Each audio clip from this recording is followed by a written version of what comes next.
प्रार्थना करेंगे। ओम नमो भगवते वासुदेवाय।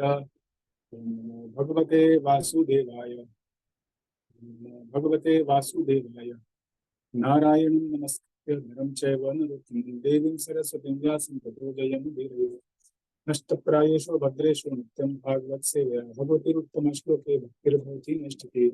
कृष्णाय वासुदेवाय देवकी नंदनाय च नन्दगोपकुमाराय गोविन्दाय नमो नमः। मम ज्ञानतिमिरन्दस्य ज्ञानाञ्जनशलाकया चक्षुरुन्मिलितं येन तस्मै श्रीगुरुवे नमः। विष्णुपदाय कृष्णप्रेष्ठाय भूतले श्रीमते भक्तिवेदान्तस्वामिनिति नामिने। नमस्ते सारस्वती देवे गौरवाणी प्रचारिणे निर्विशेष शून्यवादी पाश्चात्यदेशतारिणे। जय श्री कृष्ण चैतन्य प्रभु श्री अद्वैत गदाधर श्रीवासादि गौरभक्तवृंद।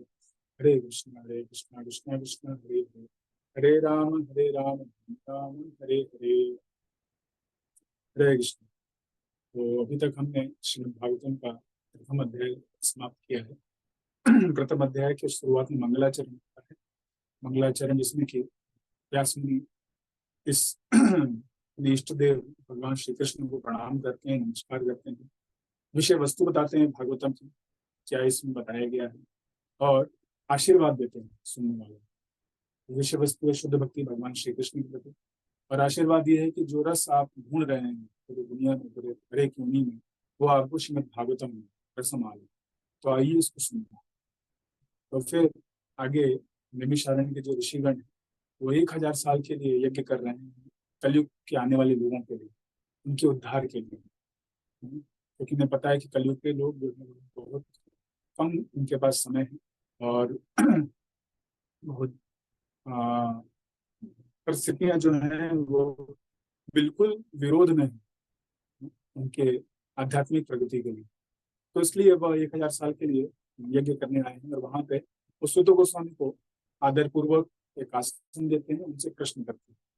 तो 6 प्रश्न करते हैं। और 6 प्रश्न, पहला प्रश्न करते हैं कि परम कल्याण क्या है, जीवों का परम कल्याण क्या है।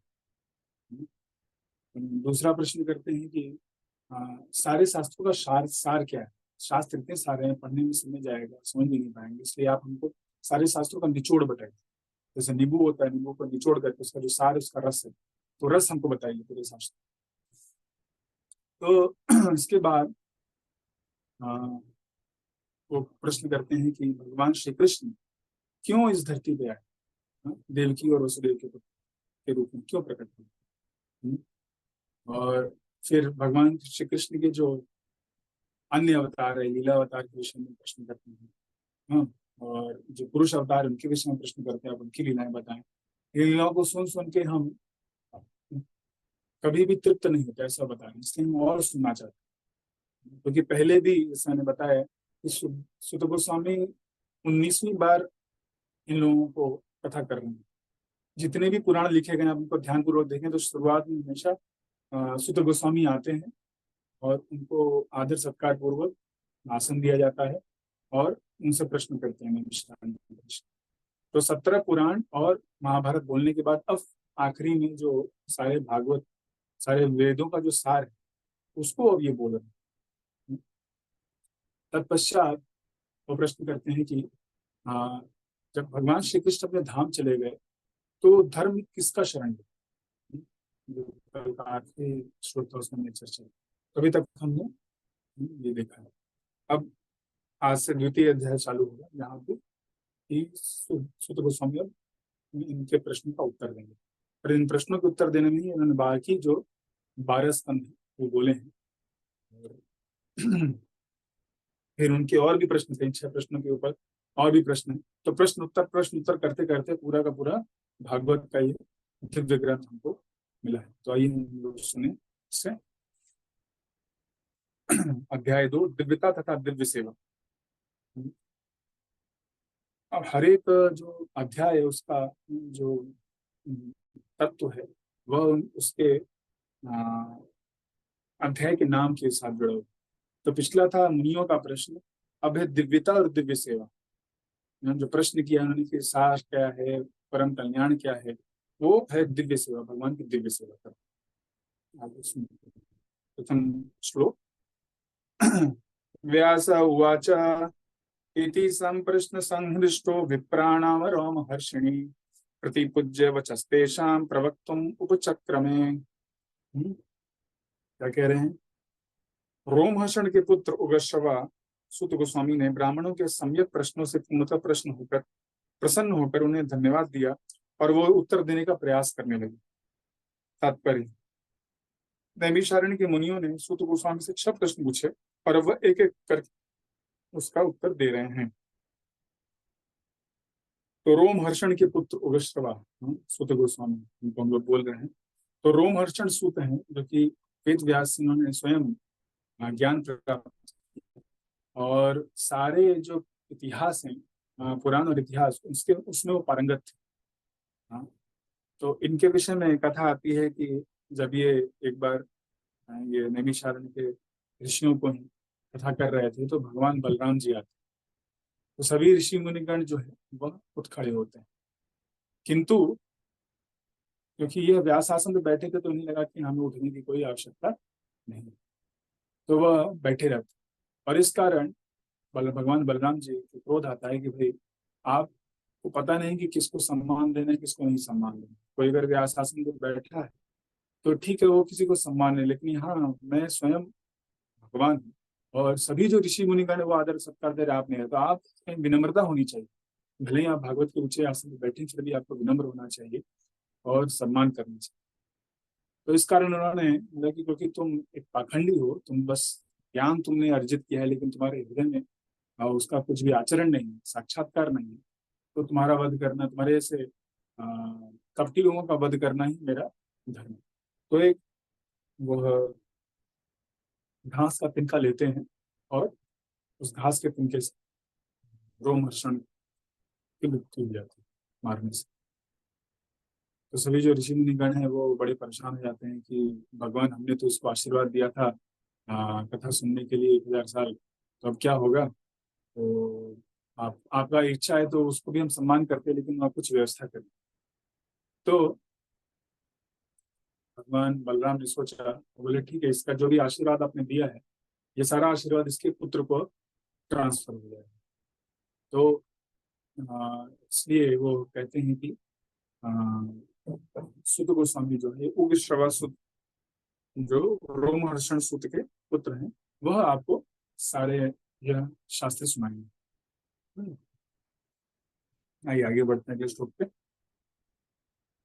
सूत उवाच यं प्रव्रजन्तमनुपेत्यमपेत्य कृत्यं द्वैपायनो विरहकातर आजुहाव पुत्रेति तन्मयतया तर्वोऽभिनेदुस्तं सर्वभूतहृदयं मुनिमानतोऽस्मि।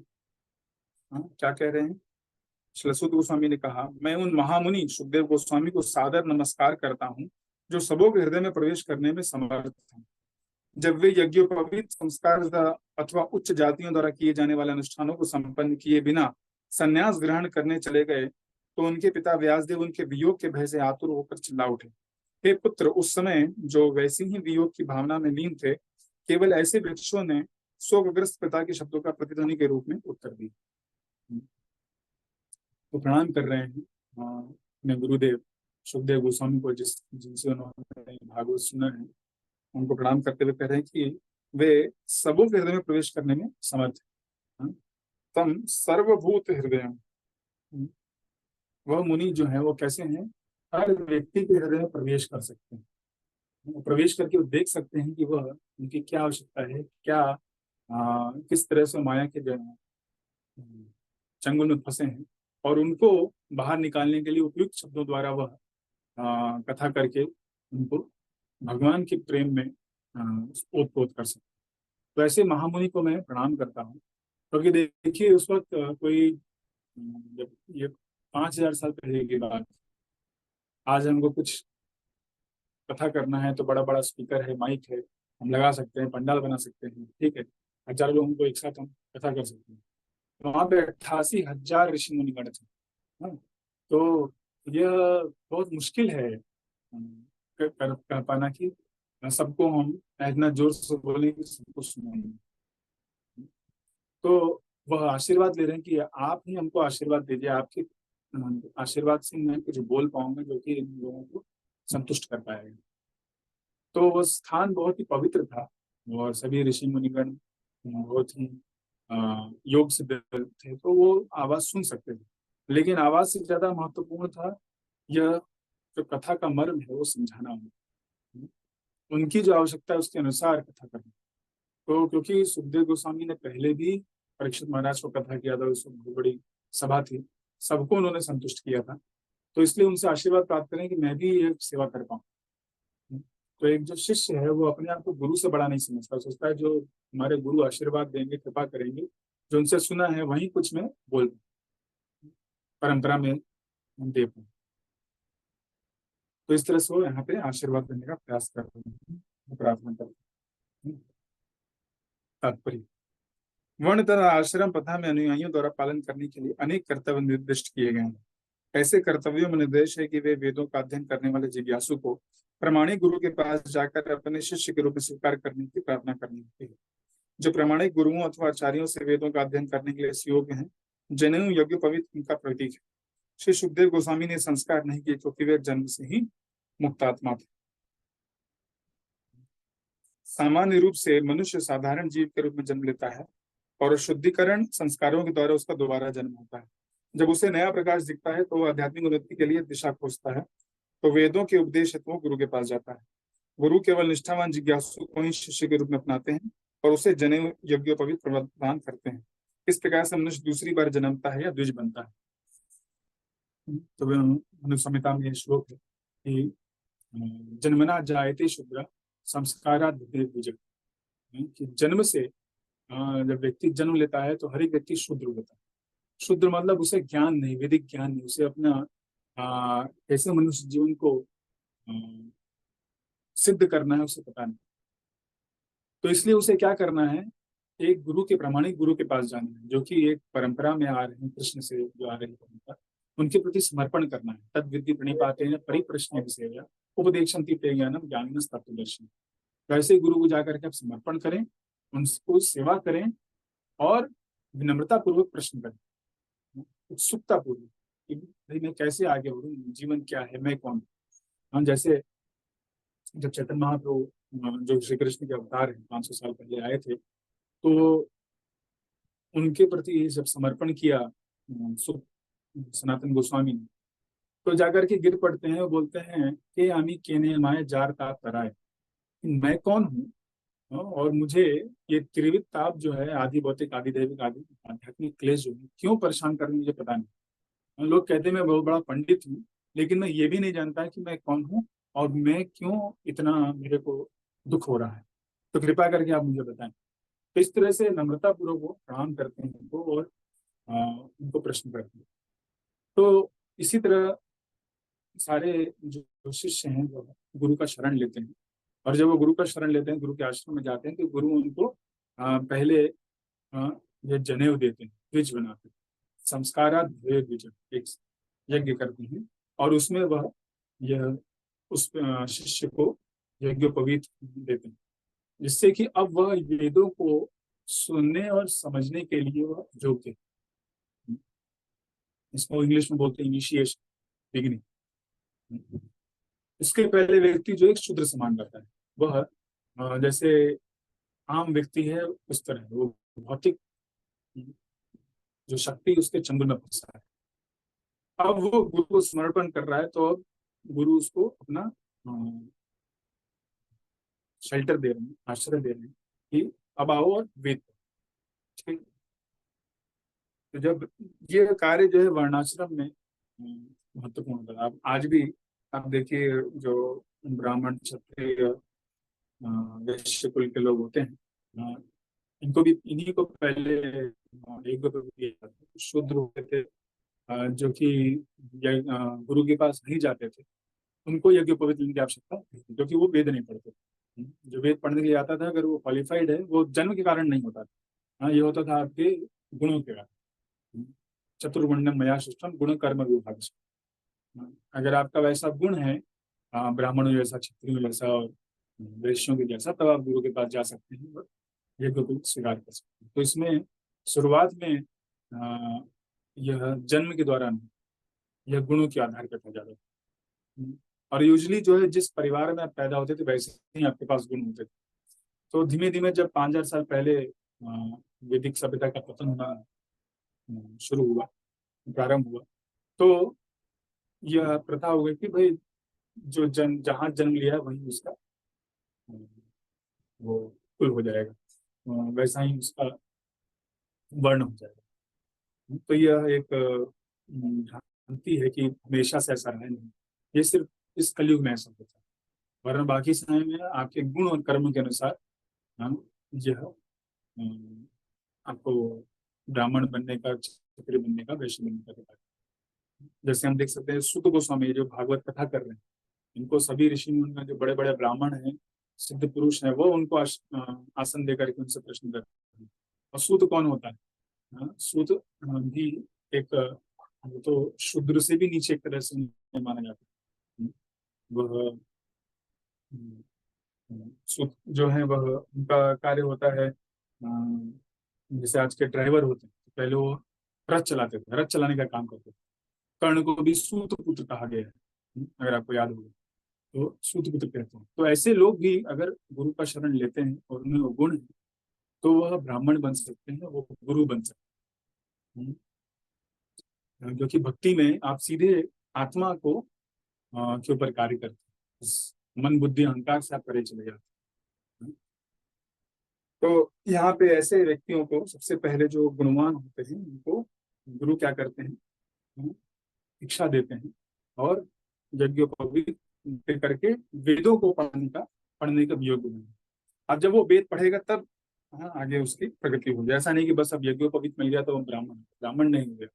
ब्राह्मण का एक पहला कैटेगरी आपका द्विज हुए, हाँ, कि आप सेकेंड बॉर्न, दूसरी बार आपका जन्म है। एक जन्म जो है माता पिता के द्वारा होता है, हाँ, जो कि संयोग वो एक साथ आते हैं उसके कारण, हाँ। लेकिन दूसरा जन्म जो है गुरु देते हैं, हाँ, आपको भगवान से जोड़ रहे हैं। द्विज बनने के बाद भी वह वेदों का अध्ययन करता है और वेदों में पटु होने पर वो विप्र बनता है। जब वो वेदों का अध्ययन करेगा और उसमें वह पारंगत हो जाएगा, हाँ, चाहे एक वेद में, चाहे दो वेद में, चाहे तीन वेद में, चार वेद में। दो वेद में होता है तो द्विवेदी बोलते हैं, तीन वेद में त्रिवेदी बोलते हैं, चार वेद में चतुर्वेदी बोलते हैं। तब वो क्या है, उसको विप्र कहा जाएगा, लर्नेड लर्नेड ब्राह्मण। तो वो विद्वान व्यक्ति है, वो जानता है। तो जन्मना जायते शूद्र संस्काराद वेद्यज, हाँ, वेद जनाति, वेद पठेति विप्र। जो वेदों को पढ़ता है वह क्या बनता है, विप्र बनता है। विप्र या योग्य ब्राह्मण परम ब्रह्म का साक्षात करता है और तब तक आध्यात्मिक उन्नति करता रहता है जब तक वैष्णव अवस्था तक नहीं पहुंच जाता। तो अब विप्र जो है, विप्र भी सबसे ऊंचा नहीं, विप्र की स्थिति के बाद, वह जानने के बाद उसका वो अपने जीवन में पालन करता है और साक्षात्कार करता है। जब ब्रह्म का साक्षात्कार लेता था, ब्रह्म जानाति ब्राह्मण, तब वो ब्राह्मण बनता है। और उसके बाद ब्राह्मण भी अल्टीमेट नहीं है, ब्राह्मण भी आगे बढ़ता है और प्रगति करता है, और विष्णु की भक्ति में जब वो पारंगत हो जाता है, विष्णु का भक्त बन जाता है, तब वो वैष्णव कहलाता है, वैष्णव अवस्था तक पहुंच जाता है। तो वैष्णव जो है वह ब्राह्मण से भी इसलिए उनको ऊंचा स्थान दिया गया है। वैष्णव अवस्था किसी ब्राह्मण के लिए स्नातकोत्तर अवस्था है, यह पोस्ट ग्रेजुएट स्टडी एक तरह से ब्राह्मण का। हम प्रगतिशील ब्राह्मण को निश्चित रूप से वैष्णव बनना चाहिए, क्योंकि वैष्णव ही स्वरूप से विद्वान ब्राह्मण होता है। तो जो वैष्णव होता है उसका वही अपने आप को, अपना जो असली स्थिति है, स्वरूप है, उसको वह साक्षात्कार कर पाता है। वरना वह भी माया के चंगुल में फंसा, जब तक वो विष्णु की भक्ति नहीं करेगा, विष्णु का दास नहीं बनेगा, कृष्ण का दास नहीं बनेगा, तो भी एक सामान्य व्यक्ति उसको फिर से जन्म लेना। तो इसलिए ब्राह्मण भी अब प्रगति करता है और उस स्तर तक आता है कि वो भगवान का दास बन सकता है। और जो वैष्णव है, वैष्णव मतलब कि वो कृष्ण को जान रहा है, कृष्ण विष्णु का वो भक्ति कर रहा है। तो यहाँ पे बेसिकली शुद्ध वैष्णव की बात हो रही है, एक तरह से वो भगवान का साक्षात्कार कर रही है। तो मनुष्य जीवन का जो असली ध्येय है, भगवान का साक्षात्कार करना, भगवान के साथ अपने संबंध को पुनर्स्थापित करना, वो उस तक पहुंच गए। तो ये ब्राह्मण का भी पोस्ट ग्रेजुएट एक तरह से स्टडी हो गया, उसका एक स्टेट हो गया, स्टेज। अब सुखदेव गोस्वामी के बारे में सुनते हैं। सुखदेव गोस्वामी को जैसा कि प्रार्थना में बता रहे हैं सुखदेव गोस्वामी के उन्होंने ये कोई वैदिक संस्कार नहीं किया, उसके पहले उन्होंने संन्यास लिया। क्यों? क्योंकि वो पहले से मुक्तात्मा थे। श्रील सुखदेव गोस्वामी प्रारंभ से ही वैष्णव थे, अतः उन्हें वर्णाश्रम धर्म के संस्कारों की कोई आवश्यकता न थी। वर्णाश्रम धर्म का चरम लक्ष्य अपरिष्कृत मनुष्य को भगवान के शुद्ध भक्त या वैष्णव में बदलना है। अतः जो व्यक्ति उत्तम अधिकारी वैष्णव द्वारा स्वीकृत किए जाने पर वैष्णव बन जाते हैं, चाहे उसका जन्म या पूर्व कर्म कैसे भी रहे हो, उसे ब्राह्मण माना जाता है। तो प्रारंभ से ही वैष्णव थे। जो वर्णाश्रम धर्म में आपको स्टेज बाय स्टेज आपको जाना है, जहाँ शूद्र से आप द्विज बनते हैं, द्विज से आप विप्र बनते हैं, विप्र से ब्राह्मण बनते हैं, फिर आप वैष्णव के स्तर पे आते हो। तो जन्म से ही वैष्णव थे, क्योंकि भगवान के पार्षद थे, राधा कृष्ण के पार्षद थे, और वह साक्षात्कारी पुरुष थे। तो जो उत्तम अधिकारी वैष्णव द्वारा स्वीकृत किए जाने वैष्णव बन जाता है, उसे ब्राह्मण माना जाता है। और जो भी वैष्णव बन जाए, विष्णु की भक्ति के लिए किसी गुरु का शरण ले ले, तो उसे वैष्णव माना, उसे वैसे ही ब्राह्मण माना। श्री चैतन्य महाप्रभु ने सिद्धांत को स्वीकार किया था और श्री हरदास ठाकुर को नामाचार्य बनाया था। यद्यपि हरदास ठाकुर का जन्म एक मुसलमान परिवार में, तो मुस्लिम जो होते हैं वह वेदों के को नहीं मानते हैं। उन्हें एक तरह से वैदिक सभ्यता के बाहर माना जाता था। तो उसमें भी जन्म हुआ था हरदास ठाकुर का, लेकिन उनको भी उन्होंने श्री चैतन्य महाप्रभु वैष्णव, क्योंकि वो वैष्णव थे, वो 22 घंटे तक भगवान का हरिनाम करते रहते। 1 लाख नाम प्रतिदिन, 3 लाख नाम कर देते प्रतिदिन। हाँ, तो इतना उन्हें भगवान के प्रति प्रेम था, इतना उनका भगवान के प्रति आसक्ति था। तो इसलिए आ, वो पहले से ही वैष्णव थे और उन्होंने नामाचार्य बनाया, विलास ठाकुर को नामाचार्य बनाया। नाम के आचार्य, जिनके द्वारा हरिनाम का प्रचार होगा। हरिनाम क्या हमको दे रहा है, हरिनाम का असली जो क्या कहते हैं मर्म है, वो समझ पाए। तो निष्कर्ष यह है कि श्री सुखदेव गोस्वामी जन्म से ही वैष्णव थे, वे ब्राह्मण से संबंधित थे। उन्हें किसी प्रकार के संस्कार करने की आवश्यकता नहीं थी। किसी भी कोई भी निम्न कुल में उत्पन्न व्यक्ति, चाहे वह किरात हो, हूण, आंध्र, पुलिंद, पुलकश, आभीर, शुंभ, यवन, फश, तथा इनसे भी निम्न हो, वैष्णव की कृपा से उसका उद्धार हो जाता है और सर्वोच्च दिव्य पद को प्राप्त करता है। श्री सुखदेव गोस्वामी श्री सुध गोस्वामी के गुरु थे, अतः वे नैमिषारण्य के मुनियों के प्रश्न के उत्तर देने के पूर्व अपने गुरु को नमस्कार करते हैं। तो सुखदेव गोस्वामी कृष्ण बता रहे हैं वो वैष्णव थे, तो इसलिए उन्हें जन्म से के बाद संस्कार करने की आवश्यकता नहीं है। जन्म होते ही वह निकल जाते हैं, संन्यास ले लेते हैं और भगवान की खोज में, भगवान को प्राप्त करने के लिए वो निकल जाते हैं। उनको इस वर्णाश्रम व्यवस्था के अनुसार कार्य करने की कोई आवश्यकता नहीं है, क्योंकि वो पहले से वैष्णव थे। यहाँ पे बता रहे एक महत्वपूर्ण चीज की, कोई भी व्यक्ति हो, कैसा भी पतित आत्मा हो, अगर वो भगवान के भक्तों का, किसी वैष्णव का शरण लेता है, तो वैष्णव उसको शुद्ध कर सकते हैं। ये हम देख सकते हैं, प्रभुपाद जी ने स्वयं किया। पूरे विश्व में वो गए, हिप्पी लोगों को, जो निम्न कोटि के लोग थे, हमेशा ड्रग में वो लीन रहते थे, पी करके, लगा करके, इंजेक्शन लगा करके। ऐसे लोगों को उन्होंने जा करके भगवान की भक्ति का करने का मौका दिया, हरिनाम दिया, उनको प्रसाद बना के खिलाया, और इसके द्वारा उन्होंने उसको उनका उद्धार किया। भागवतम, गीता सुना, और आज वही लोग क्या है, भगवान के भक्ति में पूरे विश्व में प्रचार करते हैं। प्रभुपाद जी के जाने के बाद भी आज 50-60 साल हो गए, फिर भी वह लगे हुए हैं प्रचार करते हैं। तो यह उदाहरण हमें ऐसा नहीं कि बहुत कभी बाहर की दूर की बात है, ये हमारे समक्ष हम देख सकते हैं। पृथ्वी पर यह चीज आज भी हो रही है। कोई भी निम्न से निम्न व्यक्ति हो, कितना भी पाप किया, कितना भी मांसाहार किया, कितना भी विचार किया हो, अगर वह भगवान के भक्तों का शरण ग्रहण करता है, तो वो शुद्ध हो जाता है। और इतना शुद्ध हो जाता है कि जिसके संपर्क में वो आता है, वह भी आदमी शुद्ध बनता है।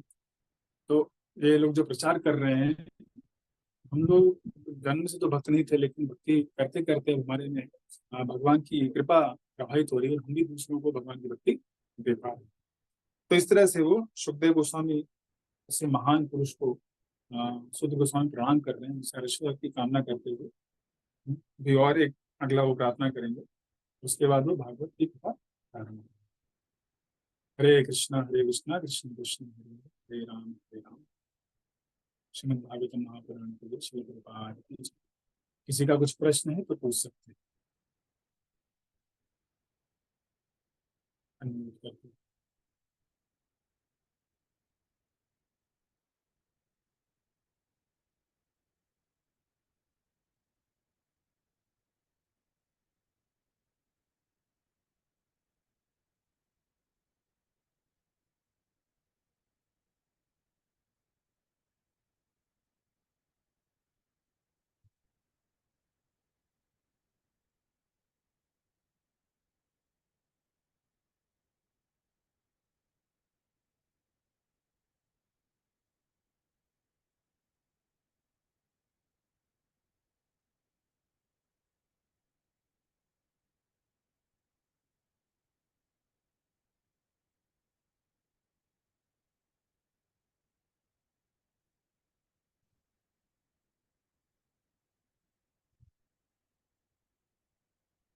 ठीक है, हरे कृष्ण बोल रहे हैं श्री प्रभुपाद जी की।